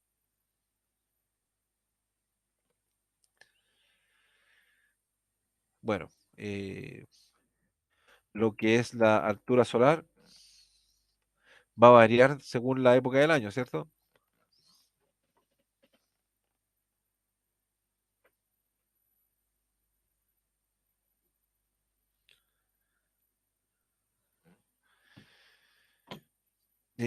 Bueno, debemos entender que hay en sistemas fotovoltaicos hay dos tipos de sistemas y uno que es el que más nosotros le hacemos auge o el que más le conviene a las personas es el sistema on-grid. Sistema on-grid es el sistema en la red o conectado a la red. El sistema net billing de medición neta, de energía neta. Y esto hay una ley, que es la ley 20.571, que es la ley de distribución general de energía. O sea, cualquier persona puede poner energía en su casa, un sistema de energía renovable. Cualquier persona puede generar su propia energía. Eso es lo que busca la ley. Y ahora se modificó en la 21.118, pero partió siendo la 20.571. Cualquier persona puede generar su propia energía y lo único que nos van a pedir es que cambiemos el medidor. ¿Y por qué nos piden cambiar el medidor? Porque cuando cambian el medidor nos hacen, bueno, aquí está la trampa un poquito de la compañía. No es trampa, pero no es equitativo. Por ejemplo, el kilowatt que yo genero y que paso hacia la red o que inyecto a la red, la compañía me lo va a pagar a 50 pesos. En cambio, el kilowatt que yo les compro a ellos me lo venden a 150, 160, 170 pesos. Entonces no vende de la misma manera el kilowatt que yo inyecto al que ellos me venden. Por eso que lo mejor sería que todas las casas tuvieran el medidor antiguo, el medidor bidireccional de disco. Ese medidor de disco hace que el descuento sea neto, o sea, eh, yo le descuento el kilowatt entero, o sea, yo me desconté los 150 pesos que ellos me querían cobrar. Entonces, por eso que en el fondo ellos quieren que no pase eso y nos obligan a cambiar el medidor. Profesor, profe, Y bueno, por otro lado tenemos los sistemas off-grid, que son sistemas fuera de red, que esto es un sistema autónomo. Por eso hay que destacar que un sistema conectado a la red o on-grid, si hay un apagón, yo tampoco tengo energía. Eso tenemos que tenerlo muy claro. El on-grid profe, solamente es de ahorro. Si no hay luz, o sea, se corta la luz, yo tampoco tengo luz. Por eso está el otro tipo de sistema, que es un sistema de almacenamiento de energía, un sistema de respaldo. Y este sistema sí está hecho para, si no hay luz, de hecho, este funciona sin energía eléctrica. O sea, es un generador de energía fotovoltaico. Y es un sistema básico en el cual tenemos una batería, una batería del tipo solar, que vamos a ver muchos tipos de baterías, controlador, ahí también hay varios tipos de controlador, panel solar, hay varios tipos de paneles y un inversor, que también hay varios tipos de inversores. Y esta es la marca que yo les digo que es, bueno, para sistemas fuera de red, esta marca yo se la recomiendo a ojos cerrados.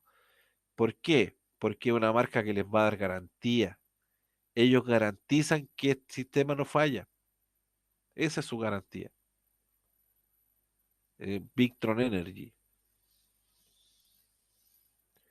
Es una marca holandesa. Profesor, ¿me escucha?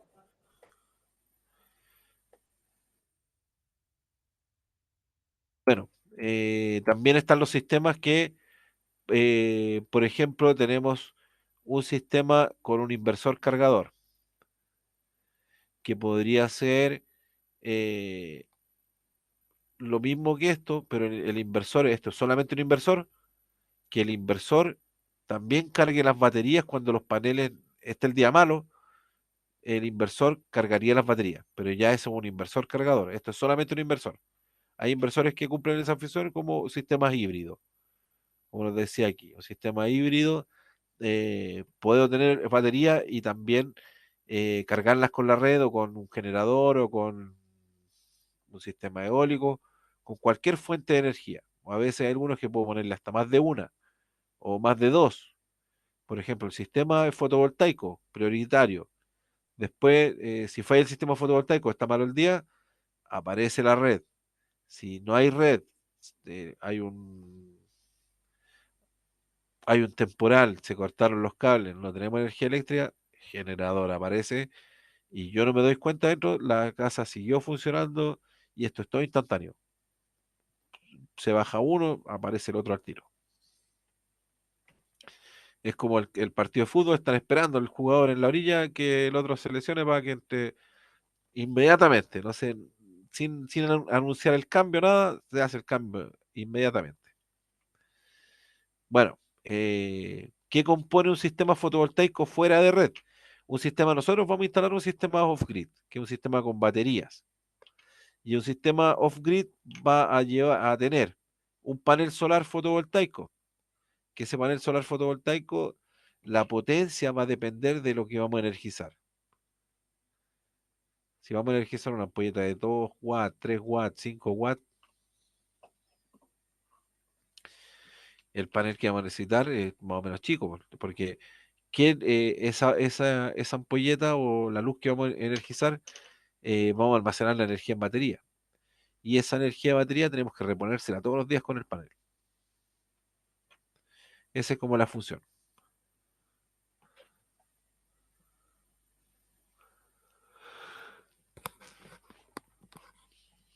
Y bueno, los sistemas híbridos que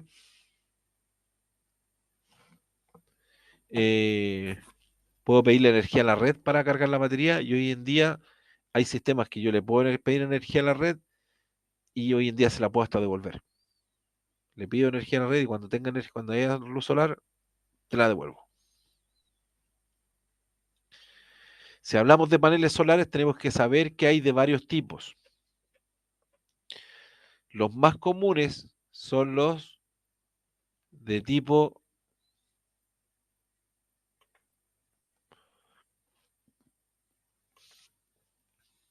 monocristalino, que este es el más eficiente, está en el rango de los 18 a los 22% de eficiencia.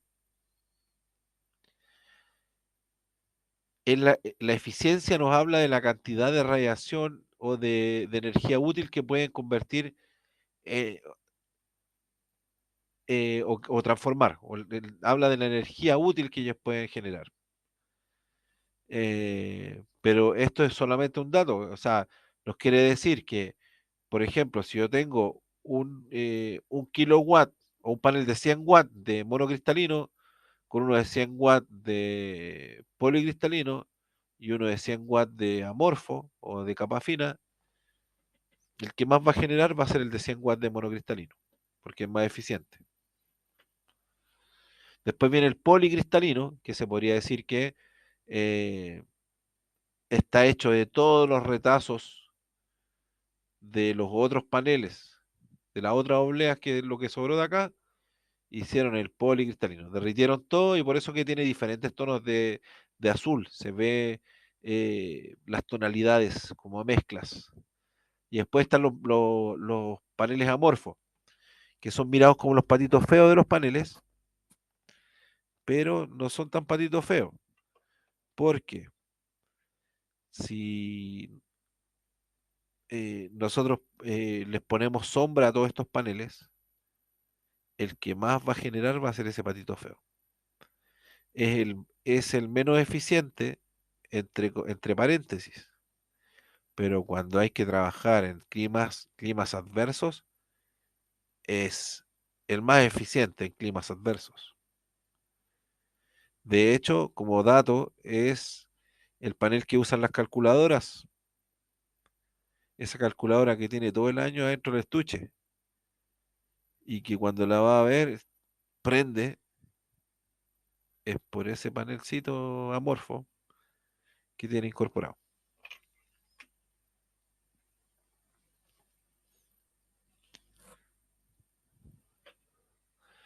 Bueno, y aquí para que se hagan el estimado de cuánto sería,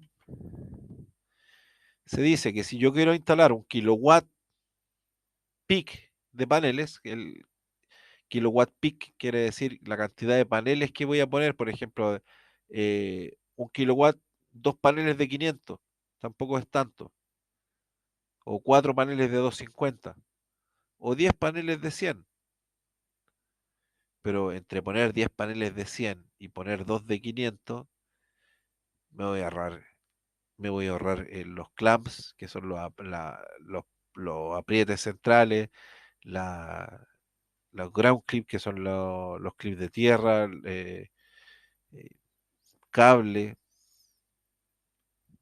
espacio.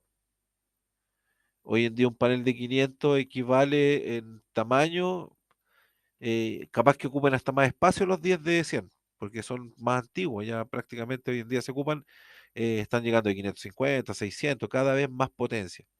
Entonces, podríamos decir que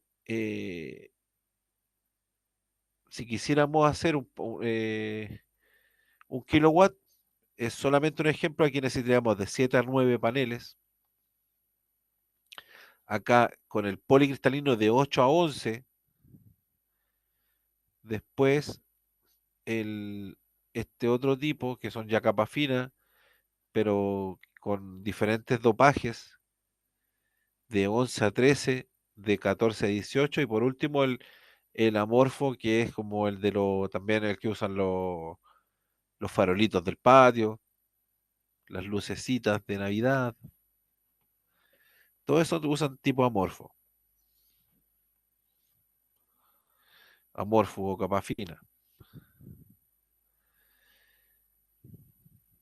Bueno, eh, aquí nos habla de la calidad del panel. Hay paneles que son Tier 1. ¿Qué quiere decir eso?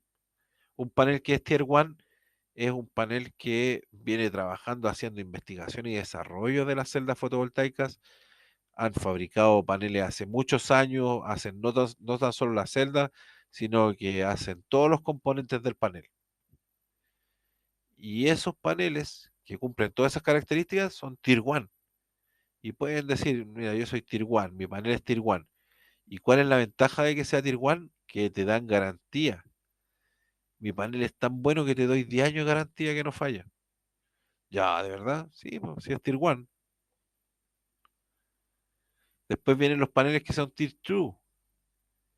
Y ese panel, a lo mejor es la misma marca, pero es Tier 2. No, yo no te puedo dar 10 años de garantía. Estoy seguro que algo pasó aquí, te voy a dar 5 años de garantía nomás, por eso lo tengo como Tier 2. Y después el Tier 3, que puede que sea la misma marca o otra, pero ya nos habla de que una no son, ellos ya no hacen todo el panel. A lo mejor compran la celda y ellos terminan de armarlo, pero también puede ser una marca que un container se les cayó. Pero ahí ya no quedan ni en categoría, ya no pasan ni Tier 1, ni Tier 2, ni Tier 3. Hay paneles que nos venden por internet y nos dicen, oye, mira que están baratos los paneles, 80.000 pesos barato. Son muy baratos los paneles, pero ¿en qué tipo de categoría caen? Vendría siendo Tier 1, Tier 2 o Tier 3. que en el fondo nos habla, si tu panel falla, yo te lo devuelvo. Si tu panel falla, tiene garantía. Entonces ese panel que estamos comprando barato, a veces no tiene tanta garantía, o sea, o de hecho nada. Y nosotros debemos recordar que un panel solar es un cristal, por algo se llama monocristalino o policristalino, es una celda, un cristal tan delicado que usted lo mira y se triza. O sea, tampoco es tan delicado, yo le puse un poquito, pero por ejemplo, caminar arriba de un panel no se puede. O, eh, no sé, que choque con otro panel ya lo trizó. Entonces, a veces esos paneles que los venden tan baratos y son paneles que no fueron transportados de la manera adecuada, entonces llega el fabricante y dice, ¿sabes qué? No te puedo vender estos paneles ni como Tier 1, ni como Tier 2, ni como Tier 3. Te los regala a mitad de precio. Y la persona los compra y después los vende aprovechándose de la marca, que es una marca Tier 1, y los vende. Mira, tengo estos paneles. Porque aquí salen las marcas, algunas de las marcas como Jinko Solar y la cantidad de megawatt instalados que tienen. O sea, también van midiendo por las plantas fotovoltaicas que están haciendo con esa marca de panel. Están los Jinko Solar, GSL System, los Trina, esos son bien conocidos. Los Jinko, los Trina, son bien conocidos aquí en Chile. Canadian también. Canadian es una marca que llegó fuerte, pero ¿saben qué? Después vamos a aprender a reconocer las curvas de generación de cada panel y las curvas del Canadian no son tan buenas. Pero igual hasta aquí entre los Tier 1. Después los Hasolar, que también es una marca bien conocida aquí en Chile. Los Risen, Suntec, ZN Shine, la marca ZN Shine tiene un panel súper bueno que tiene una capa de grafeno. El grafeno es un material, un super material que impide que acumule polvo en su superficie. O polvo, o nieve, no acumula nada. Entonces eso nos va a permitir que se haga menos mantención en el panel. PID, PEC, bueno, entre otras marcas. Ahí todos los años va cambiando. Esto es como la lista de los top 10. Todos los años va cambiando la lista de Tier 1.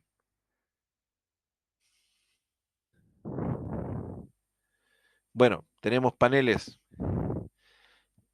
Hay paneles de 36 celdas y paneles de 72 celdas. Los paneles de 36 celdas trabajan a 12 volts. Los paneles de 72 celdas trabajan a 24 volts. Y hay unos paneles que son de 144 celdas y que también trabajan a 24 volts. Hoy en día los paneles que están haciendo, la mayoría son de 144 celdas. En el fondo serían 72 celdas, pero las partieron por la mitad y las hicieron más grandes. Entonces se cuentan como 144 medias celdas. Y trabajan al mismo voltaje porque es como si fueran dos paneles que los conectaron en paralelo y aumentaron la corriente de generación de ese panel más grande.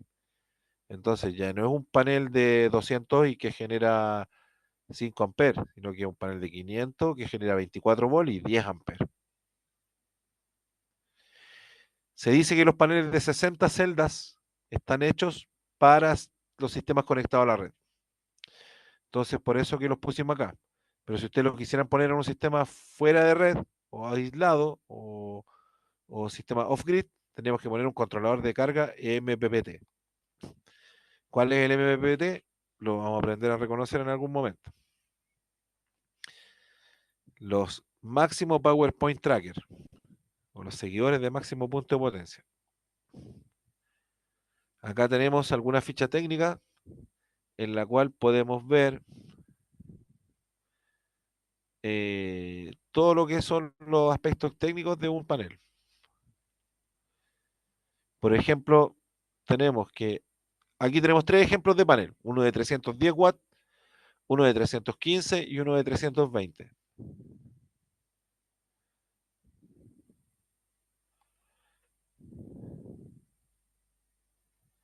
El voltaje máximo es de 36 volts. 36,6 el de 15 y el 36,8 en el de 320.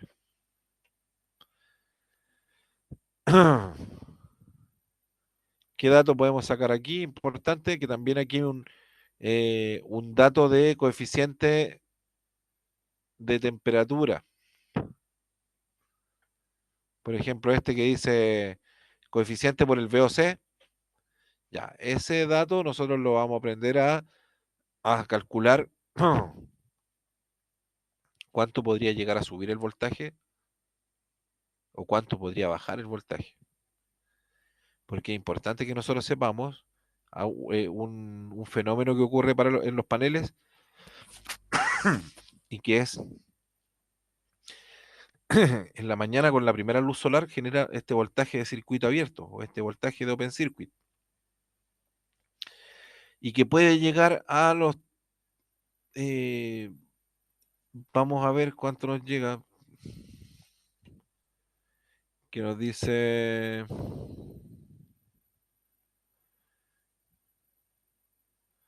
bueno, a ver.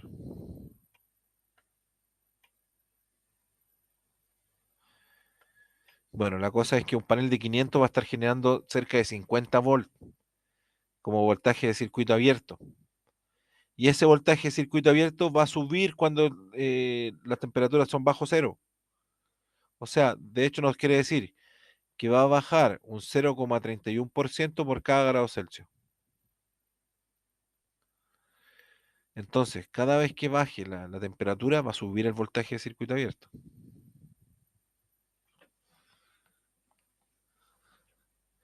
Y eso es algo que nosotros vamos a calcular. ¿Cuánto podría llegar a subir? Y o cuánto podría bajar. Y aquí son unas curvas de generación de, por ejemplo, cuando el panel está, eh, va a generar siempre, o por lo general va a generar un voltaje muy similar, pese a que haya un día nublado o que un día muy soleado. La generación de voltaje va a ser similar o muy parecida. Lo que va a cambiar aquí va a ser la generación de corriente. ¿Cuánta corriente va a estar generando ese panel? Eso va a variar según cuando salga el sol. Por ejemplo, decimos, aquí un día de, no sé, 200 watts metro cuadrado, pues podríamos decir que en la mañanita va a estar generando 4 amperes, y cuando haya 1000 watts metro cuadrado, o sea, con mucho sol, vamos a estar generando cerca de 8.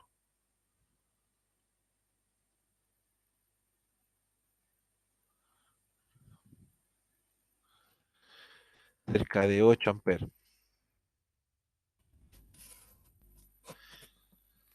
Bueno, aquí están los paneles conectados en las curvas, la curva de corriente y voltaje, de cómo vamos a aumentar el voltaje.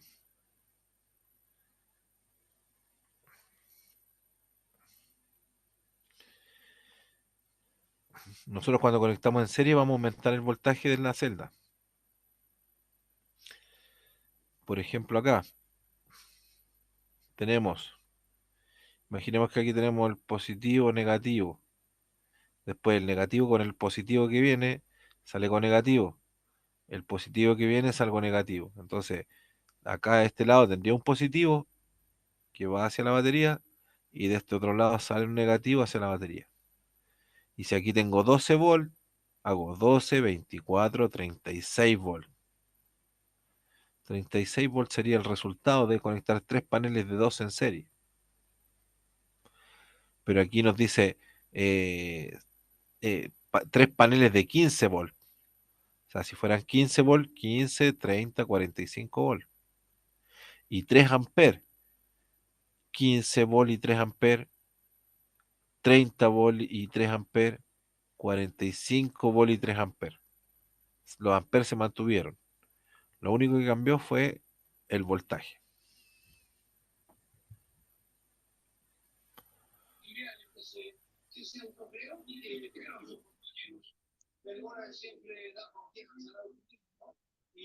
Aquí está el ejemplo de lo que vendría siendo la conexión en paralelo. En paralelo quiere decir que está el positivo con el positivo, con el positivo y salgo con el positivo. Y por el otro lado tengo el negativo con el negativo y con el negativo y salgo con el negativo. Y aquí en este caso, que son los mismos paneles de 15 volt y 3 amperes, lo que sumó fue la corriente y se mantuvo el voltaje. O sea, aquí tengo 15 volt y 3 amperes, 15 volt y 6 amperes, 15 volt y 9 amperes. O sea, ¿qué es lo que logré aumentar? La cantidad de corriente con la que yo voy a cargar esa batería. Es como cuando ustedes cargan el teléfono celular y lo voy a cargar con un cargador de 10 watts o de 5 watts. No, lo voy a cargar con un cargador de, un cargador de 5 watts. O es diferente a que lo cargue con uno de 10 watts. O es diferente que lo cargue con uno de 45 watts o 65 watts. Pero algo aquí que nos va a dejar, espero que más claro el concepto, que por ejemplo, aquí tenemos un panel de 15, 15, 15, y cada uno es de 3 amperes. Había sido ¿Cuál fue el falso, sí. resultado? 45 volt y 3 amperes. ¿Cuánto es 45 por 3?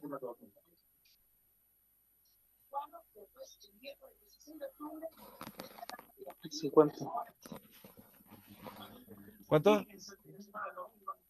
150. Claro, vamos a andar cerca de los 150. Son 135. 135. 135 watts. Y los conectamos en serie, todo en serie. Pero mire, ¿cuánto si los conectamos en paralelo? ¿Cuánto nos da? 15 por 9, ¿cuánto es?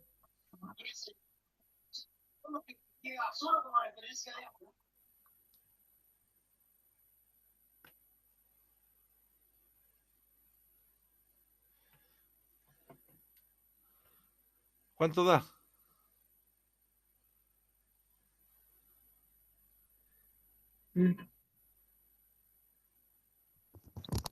Ah, aquí. 150. Da lo Entendí. mismo. Lo mismo, lo mismo, lo mismo. No, pues da 15. Es, ¿por qué en paralelo? Si usted multiplica los 45 volts por 3 nos da 135, que era el primer ejemplo. 45 volts por 3 amperes, teníamos 15 y 3 amperes. En serie con este son 33 amperes. En serie con este son 45 y 3 amperes. Si el resultado de esto son 45 volts y 3 amperes. Y esos son 135 watts. Y al conectarlo en paralelo, vamos a tener Ah, 15 volts, aquí 15 volts y 3 amperes. Conectamos en paralelo con este 15 volts y 6 amperes. Y en paralelo con este 15 volts y 9 amperes. Si usted multiplica 15 por 9, le va a dar los mismos 135 watts. Es lo mismo, pero la única diferencia es cómo distribuir la corriente, la energía. Porque en uno logré aumentar el voltaje a 45 volts y trabajé a 3 amperes, y acá lo que aumentó fue la corriente. Mantuvo el voltaje, pero aumentó la corriente. ¿Sí o no? ¿Se entendió la cosa?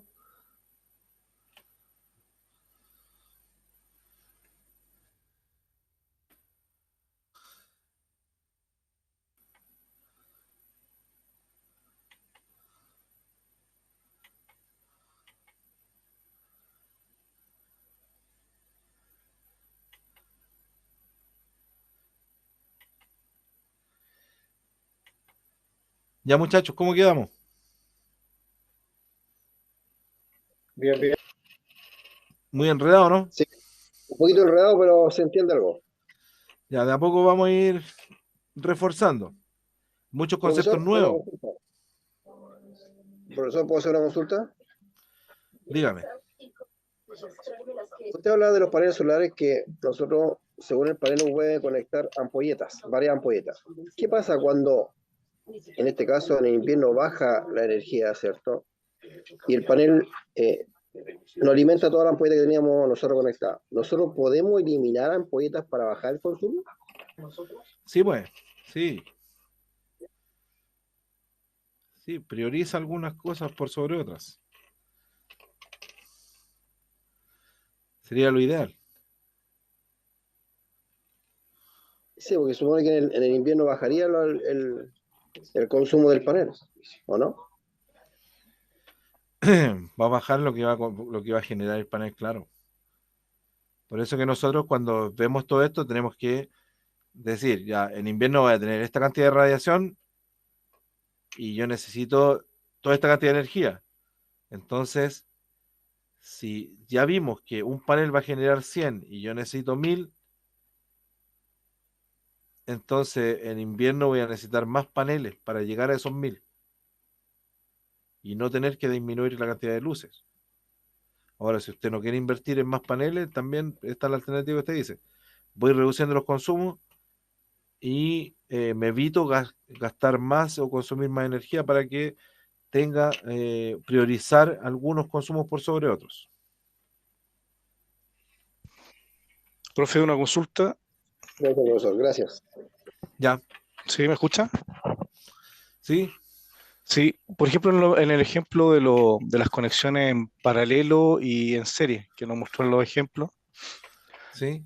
que nos da igual los 135. En esos dos casos, por ejemplo, si yo tuviera que conectar, no sé, por un microondas por mucho tiempo, ¿cuál de los dos sería más eficiente por el tema de lo que me entrega, ya sea voltaje o aumento de ampere? Es que mire, nosotros después vamos a usar eso para conectar los diferentes componentes del sistema. Pero se dice que un sistema de 1000 watts siempre trabajamos en 12 volts. Un sistema de más de 1000, entre 1000 y 3000 trabajamos en 24. Y entre 3000 y 5000 o de ahí para arriba en 48 volts. Entonces, son referencias que nosotros vamos a tener para saber cuándo trabajar en 12, cuándo trabajar en 24, cuándo trabajar en 48. Y va a depender también los consumos que usted va a tener. Por ejemplo, lo que está diciendo, el microondas o cuánta energía tengo que tener almacenada para poder energizar eso que usted me está pidiendo. Mm. Pero se calcula todo en base a las tablas de consumo que estábamos viendo en un principio. O sea, si almacenamos la energía, claro, en las baterías, daría lo mismo, en este caso, los dos sistemas. Claro, Ya, perfecto. Gracias. ya señor.